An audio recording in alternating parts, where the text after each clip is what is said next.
এটা কয় টাকার নোট? কতক্ষণ পিছনে তো দেখা যায়। এই 500 টাকার নোটটার সব জায়গায় ঠিক আছে, প্রিন্ট ঠিক আছে, এর বাইরে ফাইবার ঠিক আছে, এর কোনা কাঞ্চি মাপ যোগ, এটা কত জিএসএম আর থিকনেস আর ফিটনেস সব ঠিক আছে। খালি এক জায়গায় যে একটা মেলে না, 99টা মেলছে, একটা মেলে না। ভালো না খারাপ? জোরে কোন এটা চলবে?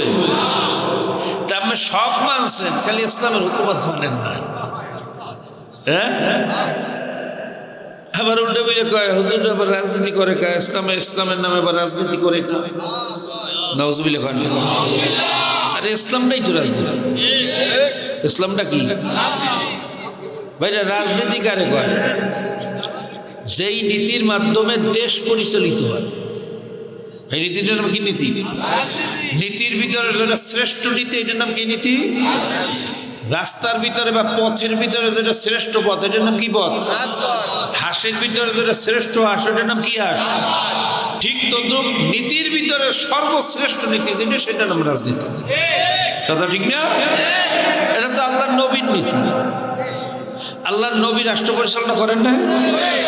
আচ্ছা, রাজনীতিবিদ কারে করে? যে এই নীতিটা নিয়ে কাজ করে, এই নীতির আদর্শটা বাস্তবায়নের চেষ্টা করে, তারে কি করে? যেমন আমাদের দেশে যারা বাইরে রাষ্ট্র পরিচালনার নীতি নিয়ে কাজ করছে, যেমন শেখ মুজিবুর রহমান সাহেব, জিয়র রহমান সাহেব, এরশাদ সাহেব, এরপর বেগম জিয়া, এরপর শেখ হাসিনা, ওনারা কি রাজনীতিবিদ না? রাজনীতিবিদ না? কথা কেন? কারণটা কি? যেই নীতি দিয়ে রাষ্ট্র পরিচালনা করে, সেই নীতি নিয়ে কাজ করছে এবং রাষ্ট্র পরিচালনাও কথা কয় না। এই জন্য আমরা কি বিদ? জোরে কর। আচ্ছা, এবার জিজ্ঞেস করি, আল্লাহর নবী রাষ্ট্র পরিচালনা করেন না? হ্যাঁ না, মনে হয় করেন। তা আল্লাহ নবী রাষ্ট্রীয় পরিচালনা করলে সে রাজনীতিবিদ না? কথা কয় না? যারা বলে ইসলামের সাথে রাজনীতির সম্পর্ক নাই, আর কি সত্য বলে না মিথ্যা বলে? এরা হলো সব তথ্য সন্ত্রাসী। কি সন্ত্রাস ভাইরা? সন্ত্রাস দুই প্রকার। কয় প্রকার? একটা হলো অস্ত্র সন্ত্রাস, আর একটা হলো তথ্য সন্ত্রাস। অস্ত্র সন্ত্রাসের মাধ্যমে মানুষ সামান্যভাবে ক্ষতিগ্রস্ত করা যায়। যেমন এই জায়গায় যে কয়টা মানুষ আছেন, যদি AK-47 কয়েকটা দিয়ে ব্রাশ ফায়ার শুরু করে, এই মানুষ কয়টা মারা যাইবে, অন্য জায়গার মানুষ মারা জোরে কন। কিন্তু তথ্য সন্ত্রাস এমন জিনিস, এই তথ্য সন্ত্রাস দিয়ে গোটা দেশকে ধ্বংস করে দেওয়া যায়। কি কথা ঠিক না? আজকে গোটা মুসলিম বিশ্বকে ধ্বংস করছে এই আমেরিকা শুধু তথ্য সন্ত্রাস দিয়া। এরা মুসলমানদেরকে জঙ্গি বানাইছে। এরা টুইন টাওয়ার নিজেরা ধ্বংস করিয়া মুসলমানের গাড়ির উপরে চাপাইছে। কথা কয় না? নিজেদের বিল্ডিং, নিজেদের পাইলট, নিজেদের এরিয়া। যেদিন টুইন টাওয়ার ধ্বংস হয়, সেদিন ইহুদি ছিল 4,500-এর উপরে কর্মচারী, একটাও উপস্থিত ছিল না। কি কথা ঠিক না? নিজেদের এরিয়া, নিজেদের প্লেন উড়াইয়া নিজেরা ধ্বংস করিয়া এই দায় চাপাইছে মুসলমানের উপরে। এইটা কি সন্ত্রাসী? জোরে কর, আরো জোরে কর। এই তথ্য সন্ত্রাসী দিয়ে সারা পৃথিবীর মুসলমানদের রক্ত চুষতেছে। কথা ঠিক না? মানবাধিকারের স্লোগান দেয়, অথচ মায়ানমারে মুসলমানের রক্ত দিয়ে নহরজারি করিয়ে বলাইছে। কোনো মানবাধিকারের কথা নেই। কথা ঠিক না? আফগানিস্তানে 20 বছর বোমা মারিয়ে মুসলমান হত্যা করছে, সেটা তো নিজেরাই করছে। সে জায়গায় মানবাধিকার লঙ্ঘন? কথা কয় না?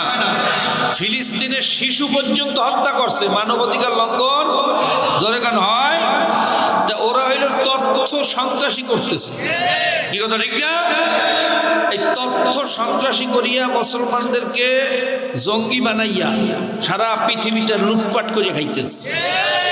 কারণ ওরা জানে মুসলমান যদি এক হয়, কথা কয় না, মুসলমান যদি তাদের যে শক্তি আল্লাহ পাক দান করছে, এইটা যদি সঠিকভাবে ব্যবহার করতে পারে, তাহলে পৃথিবীর সমস্ত রাজত্ব চলে আসবে মুসলমানের হাতে। পৃথিবীতে আল্লাহ পাক রাজত্ব করার জন্য যা কিছু দরকার সব আমাদেরকে আগেই দিয়ে রাখছেন। কি কথা ঠিক না? এই পৃথিবী নিয়ন্ত্রণ করতে লাগে কি? তেল। কি লাগে? কাদের হাতে? জোরে কন, কি জানিয়ে কন না জানিয়ে কন? এই মুদ্রা নিয়ন্ত্রণ করতে লাগে স্বর্ণ, কাদের হাতে? জোরে কয় না? ওই ইউরোপিয়ান দেশে 70 মাটি ঘটলো তো বাইরে একটা খনি পাওয়া যায় না, সব খনি দিয়ে দিয়েছে আল্লাহ কাদেরকে? এখন নিয়ন্ত্রণ করার জন্য লাগতেছে লিথিয়াম। আফগানিস্তানে যেই পরিমাণে লিথিয়াম পাওয়া গেছে ভাইরা, যার দাম হইল কমপক্ষে 3 ট্রিলিয়ন মার্কিন ডলার। সুবহানাল্লাহ কয় না? কাদের হাতে? রাবার ছাড়া কোনো যন্ত্রাংশ চলবে না। প্লেন বলেন, ট্রেন বলেন, হেলিকপ্টার বলেন, যা বলেন, মেশিনারি যা বলেন, রাবার ছাড়া হবে? জোরে কন, হবে? এই রাবার উৎপাদন করে কারা? জোরে কয় না? ইন্দোনেশিয়া যদি রাবার উৎপাদন বন্ধ করিয়া দেয়, তাহলে এই তারের যে কাভারটা লাগাইছে ইনসুলেশন, এই ইনসুলেশন, এই তারের ভিতরে যে কপার আছে, কপারের চেয়ে অনেক বেশি দামি হয়ে যাবে, শুধু যদি ইন্দোনেশিয়া রাবার উৎপাদন বন্ধ করে। এও আল্লাহ দেশে কাদেরকে? শুধু তাই না, সুয়েজ খাল, যে সুয়েজ খালের কথা তো এখন ভালো করে শুনছেন আপনারা, যখন হরমুজ প্রণালী নিয়ে কথা হয়েছে, ইরাকে এবং আপনার ইরানে আর ইসেজের যুদ্ধ হয়েছে, কি বলে, ইসরায়েলের সাথে আগ্রাসনের এই বিষয়গুলো, সুয়েজ খাল আর হরমুজ প্রণালী সম্পর্কে এখন সাধারণ মানুষও জানছে, কথা ঠিক না? এই সুয়েজ খালটা কি? এটা হলো একটা বারানি খাল। কি খাল? এই বারানি খাল দিয়ে ইউরোপিয়ানরা আমাদের এইসব দেশের মধ্যে আসে, বড় বড় এই যে আপনার সামুদ্রিক জাহাজ, মাদার ভেসেল, এই মালামাল নিয়ে সুয়েজ খাল দিয়ে বাড়াইয়া তারপর আমাদের এদিকে আসে। যদিও সুয়েজ খালটা না থাকতো, তাহলে সেই আটলান্টিক মহাসাগর, বারমুদা ট্রায়াঙ্গেল, এরপরে আপনার আছে বেড়ে বরফের এরিয়া, অ্যান্টার্কটিকা, যেসব জায়গায় সব সময় তুফান চলতে থাকে, সব সময় বজ্রপাত হইতে থাকে, আর বারমুদা ট্রায়াঙ্গেলের আশেপাশে গেলে তো সব ক্রাশই হয়ে যায়, ধ্বংস হয়ে যায়, সব কোথায় যায় তাও করতে পারে না। সুবহানাল্লাহ। এই বিপদগামী এরিয়া পাড়ি দিয়া হাজার হাজার কিলোমিটার ঘুরিয়া আমাদের সব অঞ্চলে এই মনে চাইলি যে যুদ্ধ জাহাজ পাঠাইয়া দেয়, ফুডুর ফাডুর। ইরাকের মধ্যে যুদ্ধ জাহাজের গাড়ি বানাইয়া, ইরানের বাইরা কুয়েতের মধ্যে গাড়ি বানাইয়া ইরাকের ধ্বংস করছে, কথা ঠিক না? পাকিস্তানে গাড়ি বানাইয়া আফগানিস্তানে ধ্বংস করছে, কথা কয় না? এই যে যুদ্ধ জাহাজ পাঠায় আর ফুডুর ফাডুর ওরা ফাইজলামি করে, এই সব ফাইজলামি বন্ধ হইয়া যাইবে যদি খালি সুয়েজ খালটা বন্ধ করিয়া দেয়। এই সুয়েজ খালটাও আল্লাহ দিয়ে দিয়েছে মুসলমানদের হাতে। জোরে গন সুবহান। এই সারা পৃথিবী নিয়ন্ত্রণ করার ক্ষমতা কাদের হাতে? জোরে গন। এইটা কপাল পোড়া মুসলমানে জানে না, কিন্তু ওরা ঠিকই জানে। এই জন্য যত ষড়যন্ত্র, হাজার হাজার মিলিয়ন ট্রিলিয়ন কোটি টাকা এই মুসলমানদের আদর্শকে ধ্বংস করার জন্য ওরা খরচ করে। কি কথা ঠিক না? এদের মধ্যে মুসলমানদের মধ্যে থেকে কিছু দালাল বানায়, কিছু মির্জাফর বানায়। এদের মাধ্যমে কেউ বলে আমি সেকুলার, আমি ডেমোক্রেট, আমি সমাজতন্ত্র প্রতিষ্ঠা করতে চাই, আমি আব্রাহাম লিঙ্কনের আদর্শ প্রতিষ্ঠা করতে চাই, কথা ঠিক না? এদের পিছনে হাজার হাজার কোটি টাকা তারা ব্যয় করে। সারা বিশ্বের মিডিয়াগুলো ওরা নিয়ন্ত্রণ করে, কারণ জানে খোদা না খাস্তা যদি মুসলমান একবার জাগিয়ে ওঠে তাহলে তো ওদের আর বাদবাড়ি চলবে, জোরে গন চলবে। এই মুসলমানদেরকে দাবানোর জন্য যত ধরনের ষড়যন্ত্র, কথা ঠিক না? কিন্তু মুসলমান এমনই এক জাত, সুবহানাল্লাহ, যত ষড়যন্ত্র করুক মুসলমানদেরকে দাবানো যাবে, জোরে গন যাবে। গ্রিক আদর্শ বলেন, রোম আদর্শ বলেন, ক্যাথলিক আদর্শ বলেন, এই যত আদর্শ, সেকুলার আদর্শ বলেন, সমাজতান্ত্রিক আদর্শ বলেন, যেগুলো আসছে, যেই নেতারা নিয়ে আসছে ওই নেতাও শেষ, তার আদর্শ, কথা কয় না? একসময় রাশিয়ার সমাজতন্ত্র সারা পৃথিবীতে প্রভাবিত ছিল। সমাজতান্ত্রিক কিছু দল আমাদের দেশে এখনো আছে। সমাজতন্ত্র রাশিয়ার প্রধান মূল তাদের হলো থিম, কিন্তু এখন সমাজতন্ত্র কি দুনিয়া আছে? বিলুপ্ত হয়ে গেছে না? কথা কয় না? বিলুপ্ত হয়ে গেছে না? একসময় খুব প্রভাবিত ছিল, এখন গণতন্ত্রের চেয়েও বেশি। অনেক বেশি। বিদায় হয়ে গেছে, ফিরিয়ে আসার সুযোগ সম্ভাবনা, জোরে কোন সম্ভাবনা। একসময় রোম আদর্শ খুব প্রভাবিত ছিল, রোমানিয়ান আদর্শ শুনছেন না, কথা কয় না। বিদায় হয়েছে, ফিরিয়ে আসার সুযোগ আর কোনোদিন ফিরিয়ে আসবে, জোরে কোন আসবে। একসময় গ্রিক আদর্শ খুব প্রভাবিত ছিল এই পৃথিবীতে, গ্রিক আদর্শ জানেন তো আপনারা, কথা কয় না জানেন। কেমন বম বম আওয়াজ হয়, কথা কইতে আরাম পাইতেছি না। এই গ্রিক আদর্শ আমাদের পৃথিবীর থেকে বিদায় হয়েছে। ওই যে গ্রিক দেবীর মূর্তি বসাইছিল, মনে আছে? কোন জায়গায়? সুপ্রিম কোর্টের সামনে। কোথায়? কতক্ষণ? অর্থাৎ গ্রিক আদর্শে দেশ পরিচালিত করবে, একটা শয়তানি শুরু করছে। এক উলাঙ্গ মহিলার মূর্তি বানাইয়া সুপ্রিম কোর্টের সামনে নামাই লাগাইছে। 92% মুসলমানের দেশে। সামান্য কিছু মানুষ আমরা প্রতিবাদ করছি, আল্লাহর রহমতে ওখান থেকে একটা সরাইতে বাধ্য হয়েছে। কি কথা ঠিক না? যে মানুষগুলো মসজিদে যায় তার থেকে আমি হিসেব করে দেখছি, যেমন এইখানে যারা আছেন আপনারা তো সবাই নামাজ পড়েন, মনে হয় পড়েন না আল্লাহর রহমতে? 90-92% মানুষ এখানে পড়ে। কিছু আছে হয়তো এখন পড়ে না, ভবিষ্যতে পড়বে, সে আশা মহব্বত ভিতরে আছে, কথা ঠিক না? আচ্ছা, এইখানে আপনারা গ্রিক আদর্শের ওই যে মূর্তির বিরুদ্ধে ঢাকায় রাজপথে বা আন্দোলনে সবাই শরীক হইতে পারছিলেন? কেটা কেটা হয়েছিল? আন্দাজে জাগাইবেন, আন্দাজে না, বুঝতে জাগাইবেন। এই যে 4-5 জন মানুষ, কয়েক হাজার, প্রায় হাজারের উপরে মানুষের মধ্যে 4-5 জন হাত নামান। কয়জন? ধরেন 10 জন হাজারের মধ্যে। আমি যত মাহফিলে হাত জাগাই পরীক্ষা করে দেখছি, এরকম 5 জন 6 জন 7 জন 8 জন হাজার হাজার মানুষের মাহফিলের মধ্যেও দেখছি সর্বোচ্চ 10 থেকে 15 জন পাওয়া যায়। তার মানে যারা মসজিদে যায় এরকম মানুষও 5% আন্দোলনে নামে নাই, কথা কয় না? কি কথা ঠিক না? আল্লাহর আমাদের সামান্য পার্সেন্টেজ যে নামছে, কিন্তু রাজপথ গরম হয়ে গেছে। ওই ফেসিবাদী সরকার কত বড় জগদ্দল পাথরের মতো শক্ত, কথা ঠিক না? সে পর্যন্ত এই গ্রিক আদর্শের গ্রিক দেবীর মূর্তি হয়তো সরাইতে বাধ্য হয়েছে এই কয়েকটা মানুষের আন্দোলনের ফসল।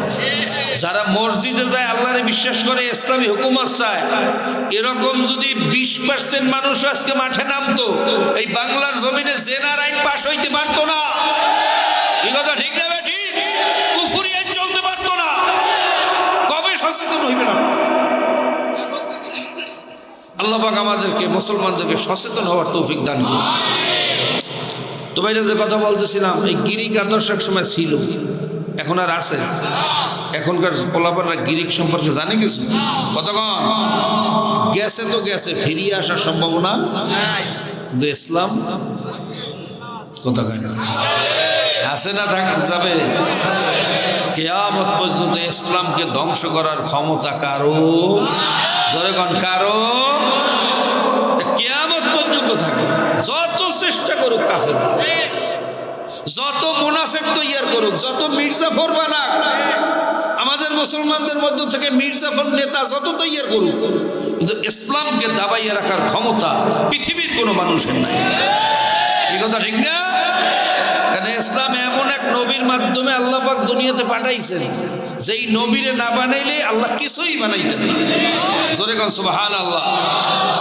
এবং এমন এক নবী, এই ইসলামের ধারক বাহক প্রবক্তা, এমন এক নেতা, যেই নেতার নাম পৃথিবীতে সব সময় কোনো না কোনো জায়গায় সেই নেতার নামে সব সময় দুরূদ চলতে আছে।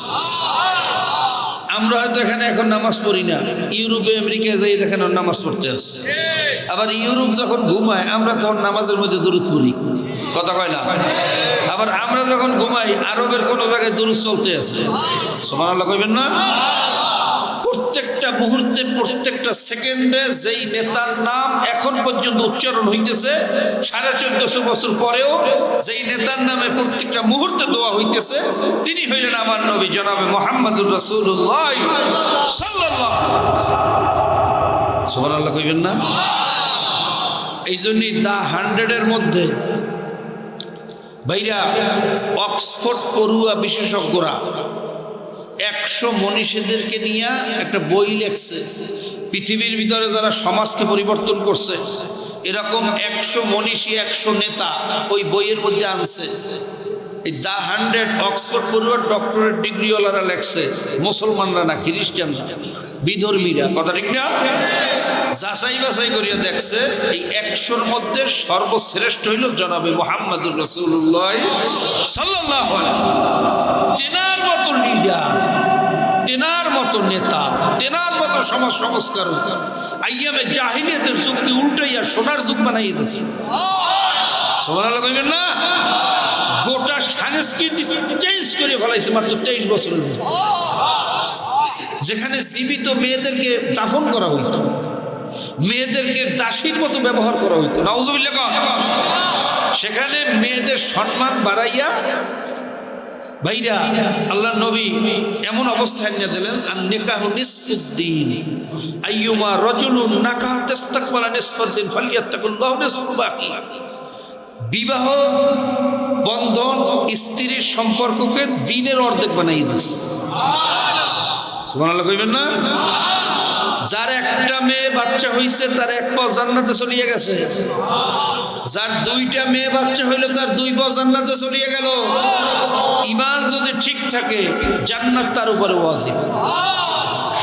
আমার নবী এরশাদ মেয়েদের মর্যাদা বাড়াইলেন, আমার মায়ের মর্যাদা বাড়াইলেন, সন্তানের বেহেশত মায়ের পায়ের নিচে। জোরে কোন সুবহানাল্লাহ। আমার নবী এসে ঘোষণা দিলেন, তোমার স্ত্রী যেই জায়গায় গ্লাসে মুখ লাগাইয়া পানি খেয়েছে ওই জায়গায় যদি তুমিও মুখ লাগাইয়া পানি খাও, এটা আমি নবীর সুন্নাত। এই ভালোবাসা শিক্ষা দিলেন, মেয়েদের ইজ্জত দান করলেন, অধিকার প্রতিষ্ঠিত করলেন, গোটা আইয়ামে জাহিলিয়াতের যুগটাকে পরিবর্তন করিয়ে দিয়েছেন। কে দিয়েছেন? জনাবে মুহাম্মদুর রাসূলুল্লাহ সাল্লাল্লাহু আলাইহি ওয়াসাল্লাম। এই বিধর্মীরা আল্লাহর নবীর নাম সর্বপ্রথম আনতে বাধ্য হয়েছে দা 100 বইয়ের মধ্যে। এইটা আমার নেতা, সেই নেতার আদর্শ এত সহজেই ফুদিয়া নিবাইয়া ভালাবা, এত সহজ কোনদিন সম্ভব? ধরে কোন সম্ভব?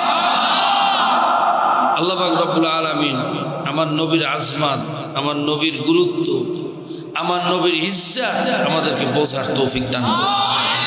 মুসলমানদেরকে ইসলাম বোঝার তৌফিক দান করুন। ভাইরা মুসলমান মুসলমান তো দাবি করি, আসলে চিন্তা করলে দেখি ইমানের অবস্থা যে কত খারাপ, কথা ঠিক না? আজকে 92% মুসলমানের দেশে ভাইরা জেনার আইন, মদের আইন, বেপরদার আইন, সুদের আইনে ভরা। যেখানে 100 জন মদখোর আছে সেই জায়গায় বলে একটা মদের দোকান দেওয়া যায়। এটা কি মুসলমানের আইন? কথা কয় না, জোরে কন। মুসলমানের আইন না কাফেরের আইন? আচ্ছা, এই কুফরি আইনের পক্ষে যদি কেউ চেষ্টা করে তার ইমানের অবস্থাটা কি? হ্যাঁ, এই আইনগুলো যে আমাদের সমাজে আছে, জেনার আইন, মদের আইন, এগুলো কে করিয়ে গেছে? ফেরেশতারা, জিবরাইল, মিকাইল, ইসরাফিল। তাহলে মানে আবু জাহেল আর নমরুদই করিয়ে গেছে, কথা কয় না? কারা করছে? হ্যাঁ, একজনে কয় ইহুদি, আরেকজনে কয় আবু জাহেল মার্কা, একজনে কয় সরকার। ভাইরা সরকার করছে, ঠিক আছে, সরকার করছে, আমি মানি, কারণ আইন তো সংসদই পাশ হয় না? কোন জায়গায় পাশ হয়? কিন্তু সংসদ গঠন করার জন্য যাদেরকে আমরা পাঠাইছি, পাঠাইছে কিনা? আমার কোনো দোষ নাই। সব সংসদের উপরে, সরকারের উপরে ছাড়িয়ে দিলে হবে? ডাকাইতে গেছে, ডাকাতি করতে নদীর উপর, কোন জায়গায়? জোরে কইয়েন। যাওয়ার পরে পড়ছে ধরা। এই আগস্টের পরেও, জুলাইয়ের পরেও বাইরে অনেক গরু চোর ধরা পড়ছে না? কথা কয় না? মনে করেন ট্রলার লইয়া গেছে গরু চুরি করতে বা ডাকাতি করতে, পুলিশের হাতে পড়ছে কি? কথা কয় না? ধরা পড়ার পর তো জমসা বানান শুরু করছে, লাইন ধরে একটার শাস্তে শাস্তে আইছে, মাঝির গেছে। মাঝিরে যখন ধরছে, এখন দারোগা সাহেব, স্যার আমার দোষ কি? আমি তো ডাহাতি করি না, ডাহাতি করে ওরা, আমি তো খালি নদীটা পার করিয়ে দিই, আমার দোষ আছে? ওর কোনো দোষ নাই। তখন লাঠি পাশার উপরে দুইটা দিয়ে বেশি করিয়া কয়, ওরে খবিস, তোর কোনো দোষ নাই, তুই যদি নদী পার করিয়া না দিতি তাহলে তো ডাহাতি করতে আইতে পারতো না, তুই তো ডাহাইতের গড ফাদার, তোরে পিটাই তুই গিরায় গিরায় জোড়ায় জোড়ায়, এই কথা ঠিক না? ঠিক। ডাকাতি ওরা করে, মাঝির যদি দোষ হইতে পারে খালি নদী পার করিয়ে দেওয়ার কারণে, কথা কয় না?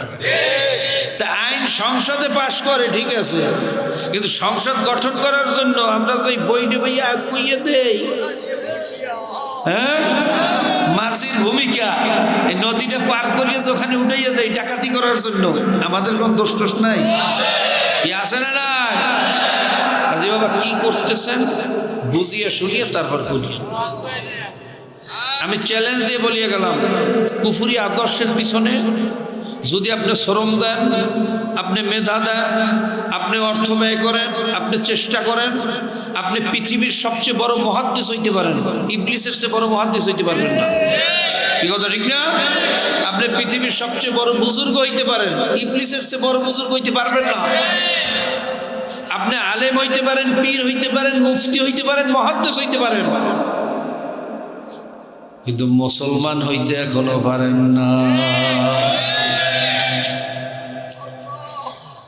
তু আলেম শুধু, জায়েদ শুধু, পীর শুধু, মুফতি শুধু, মাওলানা শুধু, জুমলা শুধু, লেকিন মুসলমান শুধু। ভাইরা, পীর হওয়া সহজ, মুফতি হওয়া সহজ, মুহাদ্দিস হওয়া সহজ, আমার মালিকের কাছে মুসলমান হওয়া বড় কঠিন। আর আল্লাহ পাক রব্বুল আলামিন পরিষ্কার ভাবে বলছেন, ওয়ালা তামুতুন্না ইল্লা ওয়া আনতুম মুসলিমুন, খবরদার তোমরা মুসলমান না হইয়া আমার কাছে আসিও না। ভাইরা, আল্লাহ কিন্তু এই কথা বলেন না, খবরদার ওয়ালা তামুতুন্না ইল্লাল মুহাদ্দিসুন, ভাইরা পীরিয়ুন, তোমরা মুহাদ্দিস না হইয়া মরিও না, পীর না হইয়া মরিও না, ভাইরা মুফতি না হইয়া মরিও না, এমপি না হইয়া মরিও না, মন্ত্রী না হইয়া মরিও না। এ শর্ত কিন্তু আল্লাহ পাক লাগান নাই।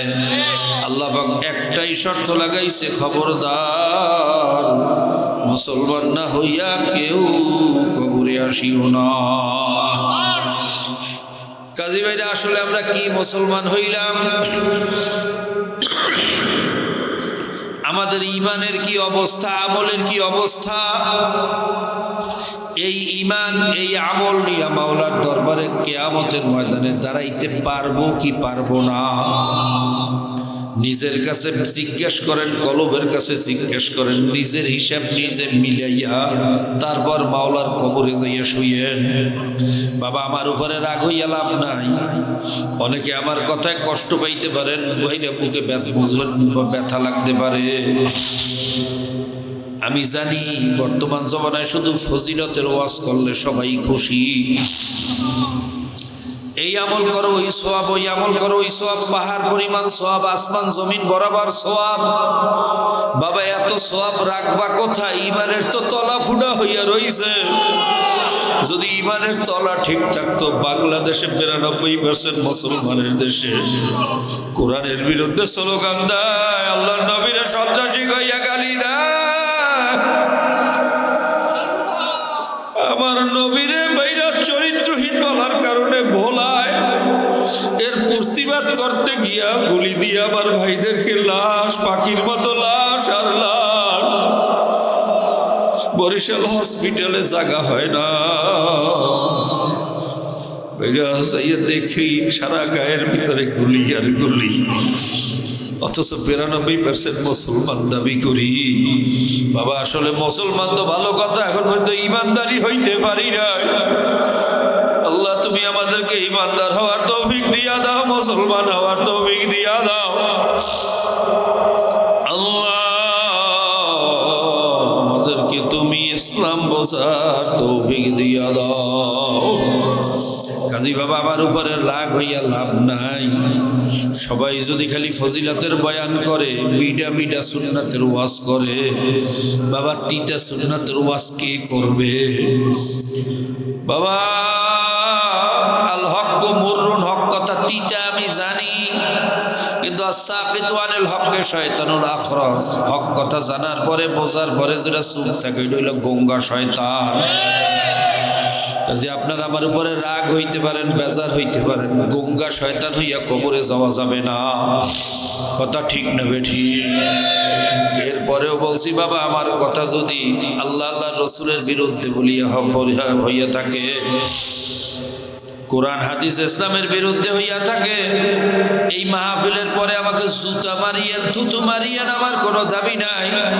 আর আমার এই কথাগুলো যদি একমাত্র দিনের মহাব্বাতে, কালেমার মহাব্বাতে, আল্লাহ এবং আল্লাহ রসুলের মহাব্বাতে বলিয়া থাকি, বাবা পায়ে হাত দিয়েও বলিয়া গেলাম, এখনো সময় আছে, ফেরো। কারণ কার কখন মৌয়াতের ডাক চলিয়া আসে তুমিও জানো না, আমিও জানি না।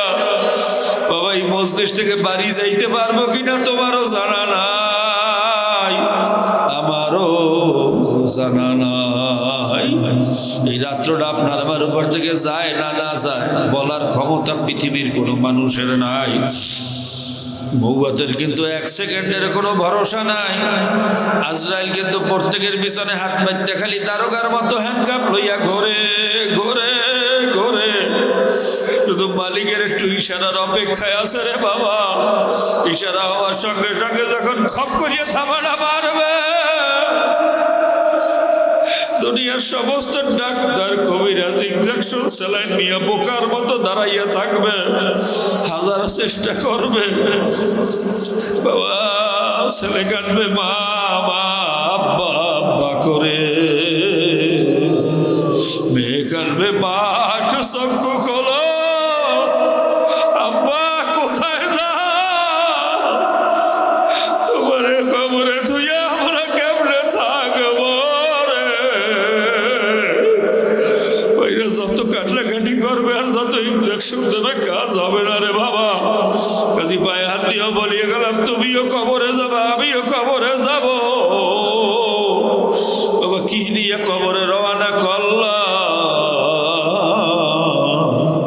হিসাব জিজ্ঞাস না মিলাইয়া পায়ে হাত দিয়েও বলিয়া গেলাম কবরে যাইও না। কাজ বাবা কবরে কোনো পরিচয় দিয়া কাজ হবে না। আমি পীর, আমি মুরিদ, আমি মুফতি, আমি মুহাদ্দিস, আমি এমপি, আমি মন্ত্রী, আমি বাদশাহ, আমি ফকির, বাবা এই সমস্ত পরিচয় কবরে শুনবে না। কবরে দেখবে শুধু ঈমান আর আমল ঠিক আছে কিনা।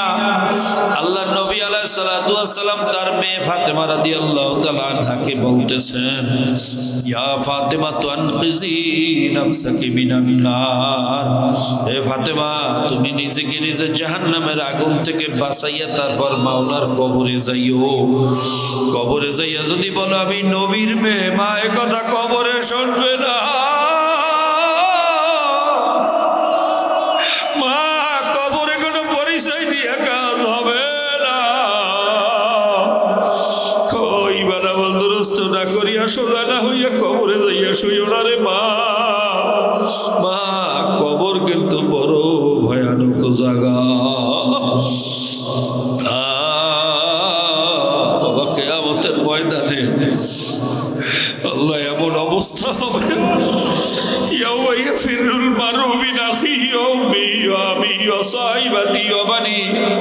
ভাই ভাইকে বলবে তুই কেডা, আমি তোরে চিনি না। বাবা মা সন্তানকে বলবে তোরে আমি চিনি না। সন্তান বলবে বাবা মারে আমি চিনি না। সবাই নিজের নিয়ে ব্যস্ত হইয়া যাইবে রে বাবা।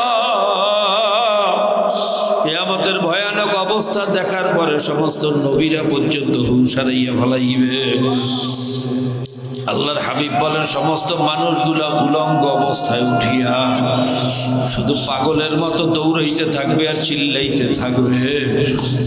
মা আয়েশা রাদিয়াল্লাহু তাআলা আনহা বলেন, ইয়া রাসূলুল্লাহ, ইয়া হাবিবাল্লাহ, আমরাও কি কিয়ামতের ময়দানে উলঙ্গ অবস্থায় উঠবো নাকি? আল্লাহর হাবিব বলেন, আয়েশা তুমি উলঙ্গ অবস্থায় উঠবা। আয়েশা রাদিয়াল্লাহু তাআলা আনহা বলেন, ইয়া রাসূলুল্লাহ, ইয়া হাবিবাল্লাহ, এত কোটি কোটি মানুষের সামনে উলঙ্গ অবস্থায় কেমনে দাঁড়াইয়া থাকবো? আমাদের কি শরম করবে না, লজ্জা লাগবে না? আল্লাহর হাবিব বলেন, আয়েশা ওই কিয়ামতের ময়দানটা এত ভয়ানক, এত মুসিবতের এত কঠিন ময়দান হবে, ওই ময়দানে ওঠার পরে সবার চক্ষু যে উপরের দিকে উঠবে, নিচের দিকে তাকাবার হুঁশ কোনো মানুষে পাবে না, কারো দিকে তাকানোর সবাই কেউ পাবে না রে আয়েশা। কিয়ামতের ময়দান বড় ভয়ানক ময়দান রে আয়েশা। আল্লাহ তুমি আমাদেরকে ওই কঠিন ময়দান থেকে মাফ করিয়া দাও। কাজী বাবা কোনো পরিচয় দিয়ে কিয়ামতের ময়দানে কাজ হবে না, কবরের জিন্দেগানি চলবে না, ঈমান আর আমল ছাড়া কোনো কাজ হবে না বাবা। কাজী পায়ে হাত দিয়েও বলিয়া গেলাম, এখনো সময় আছে, তওবা করো, তওবা করো, তওবা করো। তওবার দরজা মউয়াতের আগ পর্যন্ত খোলা। মালাকুল মউয়াত হাজির হইলে কিন্তু তওবাও কবুল হবে না বাবা। আজরাইলকে দেখার পরে তওবা করবা, এত বড় ক্ষমতা কোনো মানুষের হবে না। কোন আশায়, কোন ভরসায়, কোন সাহসে আসো? পায়ে হাত দিয়েও বলিয়া গেলাম বাবা, আজকে জীবনের শেষ তওবা মনে করে একটু তওবা করো, আমার জন্য দোয়া করো, আমিও দোয়া করি, মাওলা যেন তার গোলাম হইয়া কবরে যাওয়ার তৌফিক দেয়। আল্লাহুম্মা আমিন। আল্লাহ একটু মজলিসের দিকে চাইয়ে দেখো, এই ঠান্ডার রাত্রে ঠান্ডা জমিনের উপরে তোমার বান্দারা বসিয়া কি করতে আছে একটু দেখো। এই জায়গায় কেন বসিয়া রয়েছে একটু কুদরতি নজর দিয়া দেখো। এই জায়গায় কেউ খাইতেও আসে নাই, জমির জন্য আসে নাই, চাকরির জন্য আসে না, দুনিয়ার কোনো উদ্দেশ্য এখানে নাই, একমাত্র তোমার মোহাব্বত। একটা মানুষেরও খালি হাতে ফিরাইয়া দিও না আল্লাহ। খালি হাতে যদি ফিরাইয়া দেবা, এখানে কেন নিয়ে আসছো? তখন এই মজলিসে বসাইয়াই দেছো, খালি হাতে ফিরাইয়া দিতে পারবা না। খালি হাতে ফিরাইয়া দিও না, যাওয়ার তৌফিক দিয়া দাও আল্লাহ। ধানের সাথে যেরকম সিটাগুলা বিক্রি হইয়া যায়, ভালো মালের সঙ্গে ভালো ফলের সাথে পচা ফলগুলাও বিক্রি হইয়া যায়। আল্লাহ একটু চাইয়া দেখো, একটা ভালো মানুষই কি এখানে নাই? একজনও কি তোমার পছন্দ হয় না? কত হক্কানি আলেম এখানে আছে, কত সাদা দাড়ি হলারা আছে, যাদের কান্নায় তুমি লজ্জা পাও। কত বেগুনের তলে বেলেম আছে, যাদের পায়ের নিচে ফেরেশতারা খালি নূরের পর লইয়া দৌড়ায়। পর্দার আড়ালে কত তোমার প্রিয় বান্দিরা আছে, যাদের কান্না তুমি সহ্য করতে পারো না। আল্লাহর মধ্যে যারে তোমার ভালো লাগে, তার উসিলায় আমাদের সবাই রে মাফ করিয়া দাও। हम जलील है नकार है नादान है गुनाहगार है बदकार है खबीस है चोर है डकात है सब कुछ है, लेकिन तेरे हबीब के उम्मत तो है। अल्लाह আমরা চোর, আমরা ডাকাইত, আমরা সুদখোর, আমরা ঘুষখোর, আমরা মদখোর, আমরা জিনাখোর, আমরা সব কিছু আমাদের চেয়ে খারাপ বুঝি। পৃথিবীতে আর কেউ নাই, কিন্তু যতই খারাপ হই তোমার হাবিবের উম্মত। কপাল গুনে তোমার দোস্তের উম্মত হইয়া গেছি রে মাওলা। তোমার হাবিবের দিকে তাকাইয়া তোমার হাবিবের তোফায়েলে আমাদেরকে মাফ করিয়া দাও। তোমার দোস্তের উম্মত হিসেবে আমাদেরকে কবুল করিয়া দাও আল্লাহ। যাদের উসিলায় মাহফিল হইল, যারা চেষ্টা করলো, খাটনি করলো, দূর দূরান্ত থেকে, পর্দার আড়াল থেকে যত মা বোনরাও শরীক হইল, আল্লাহ সকলের উপর তোমার খাস রহমত ঢালিয়া দাও আল্লাহ। সারা দুনিয়ায় মুসলমানদেরকে ধ্বংস করার ষড়যন্ত্র চলতে আছে। কপাল ভরা মুসলমানেরা বোঝে না, সামান্য দুনিয়ার একটু স্বার্থে 100 টাকা 500 টাকা পাইয়া ইহুদি খ্রিস্টানের দালালি করতেছে। আল্লাহ মুসলমানদেরকে কাফের মুশরিকদের ষড়যন্ত্র বোঝার তৌফিক দিয়া দাও আল্লাহ। মুসলমানের রক্ত নিয়ে আর হোলি খেলতেছে আল্লাহ। জাতিসংঘরা হোক, বিশ্ব বাটপারেরা কোনো কথা বলে না। মায়ানমারে মুসলমানের রক্ত দিয়া জমিন লাল। আফগানিস্তানে 20 বছর না 40 বছর খালি বোমা মারিয়া মুসলমান মারছে। ইয়া আল্লাহ, ফিলিস্তিনের কথা কি বলবো, তুমি তো সবচেয়ে বেশি ভালো জানো। ওই দৃশ্য যখন চোখে ভাসে কলিজা ছিঁড়ে দুধের বাচ্চা গুলো রাস্তার ভিতরে পাগলের মতো দৌড়ায় আর বলে মা তুমি গো, আব্বা তুমি গো। যারে দেখে তারই মা কইয়ে ডাক দেয়, বাবা কইয়ে ডাক দেয়, তাকাইয়ে দেখে আমার মাও না বাবাও না। ঠাট্টা বাজিয়ে চিৎকার দিয়ে মাটিতে গড়াগড়ি খায়, চেহারার দিকে তাকানো যায় না, পেটে খাদ্য নাই, চেহারার ভিতরে স্প্রিন্টারের দাগ, সারা শরীর ক্ষত বিক্ষত রক্তের দাগ। আল্লাহ আমার ভাই বোনদেরকে, দুনিয়ার সকল মুসলমানদেরকে হেফাজত করো।